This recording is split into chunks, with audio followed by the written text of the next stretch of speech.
For today's video, we will be going to talk about China's financial crisis is approaching, Pakistan is in trouble, and protests everywhere.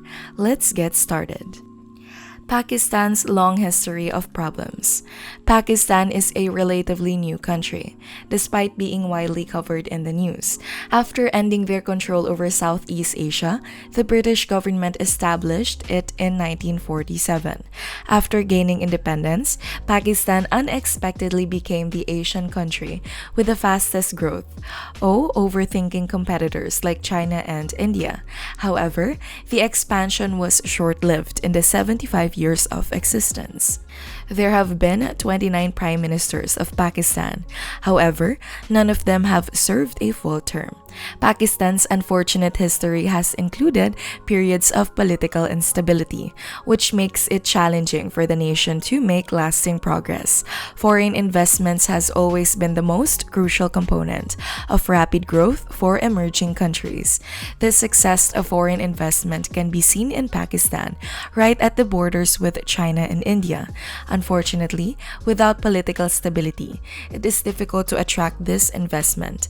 Every administration always concentrates on short-term measures in order to satisfy the public because of the rocky history, instead of emphasizing long-term upgrades that strengthen the national economy.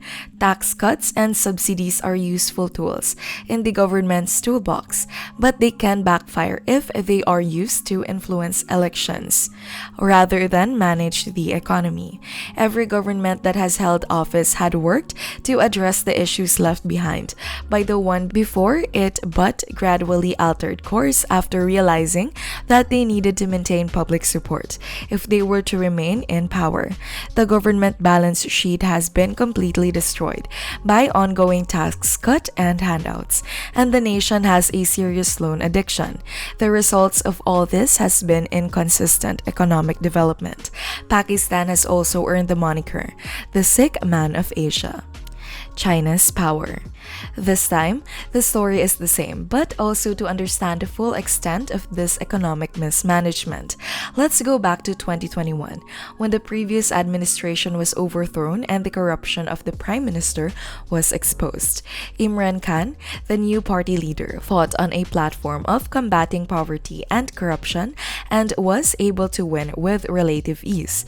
A thriving economy was given to the new administration, but it didn't mean there weren't still issues. Most of Pakistan's growth was financed by debt. China, a good ally of Pakistan, is one of those creditors, though it wasn't so friendly when determining in terms of debt. Around $14.5 billion in outstanding debts from China are now owned by Pakistan. However, that does not tell the entire tale. Other loan types exist, but they are not listed in budget documents, like $11.4 billion from the state banks of China. Unlike loans from the World Bank, IMF, or any other nation, these loans from China are unique. Typically, loans have 30-year payback schedules and interest rates of 1 to 3%. However, Chinese loans have an unexpectedly high interest rate of 4% to 6% and short repayment duration of 10 to 15 years. Chinese loans come with an additional condition that projects be awarded to Chinese companies that mostly employ Chinese people on top of all these absurd requirements. Therefore, the majority of the funds eventually return to the Chinese economy, while China continues to control the infrastructure and make large loans to nations like Pakistan.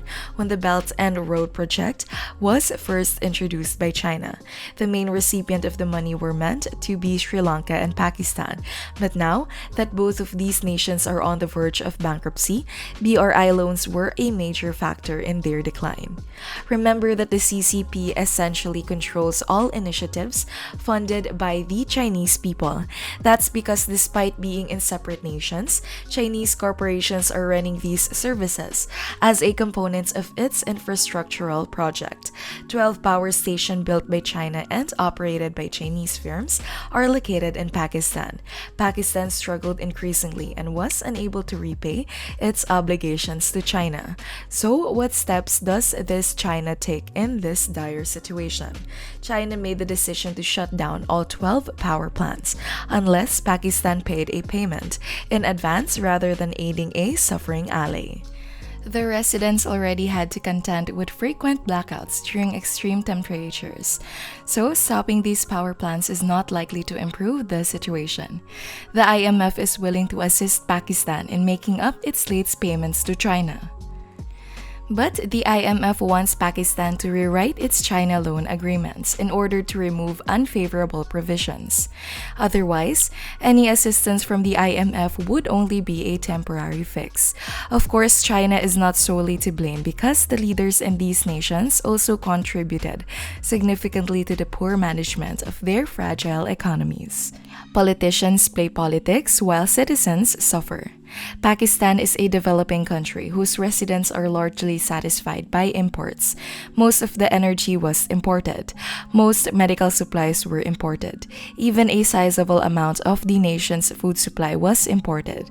Due to significant imports, Pakistan has a history of spending more than it has budgeted for. Every time it has difficulties, the nation has contacted the IMF more than 30 times to request assistance. Similar to Sri Lanka, issues were there from the beginning but became more obvious when the economic tides changed. What many people might find surprising is that COVID actually contributed the growth of Pakistan's economy. You don't hear that too often because there was a large decrease in local demand for basic goods like gas during COVID.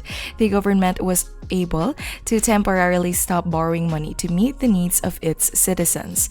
This relief, however, was not momentary. The country's finances came under more pressure from debt as the economy began to recover after the lockdown.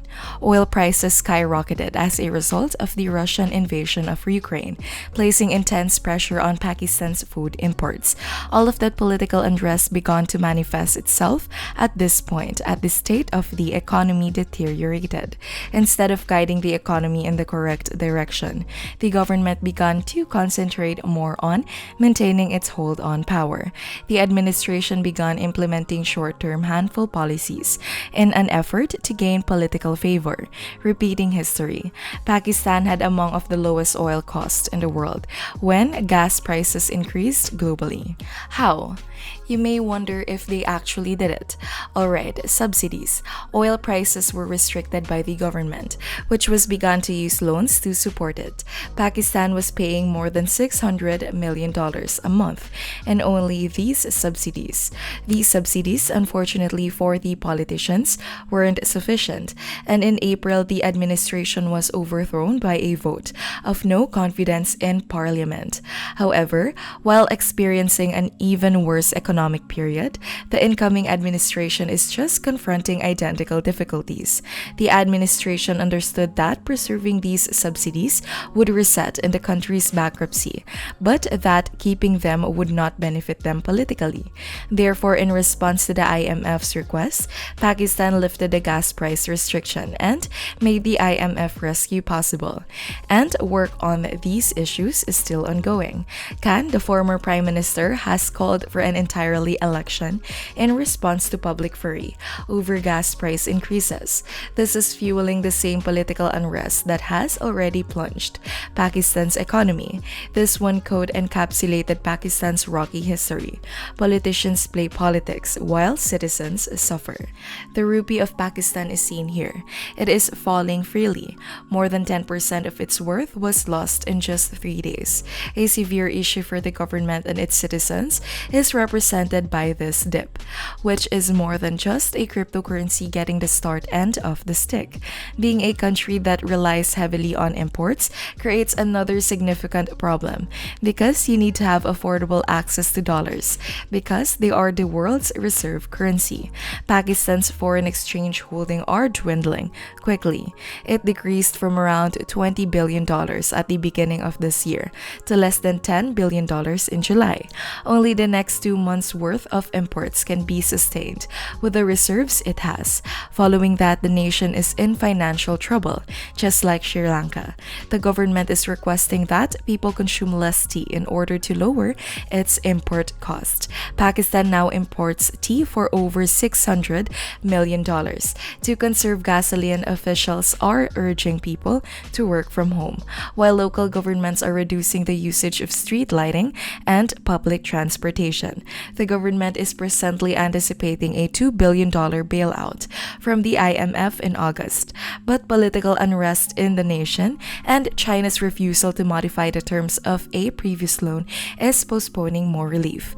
Unfortunately, providing more aid won't help Pakistan's economy in the long run. The nation's tax system needs to be structurally improved, and reserve corruption needs to be actively combated. Political stability is something we can't live out. What did our topic educated you? Please share your thoughts in the space provided below. Please click the notification bell, give this video a thumbs up, and subscribe to Wealth-ology for more videos like this. Thank you for stopping by to watch. See you in our next video.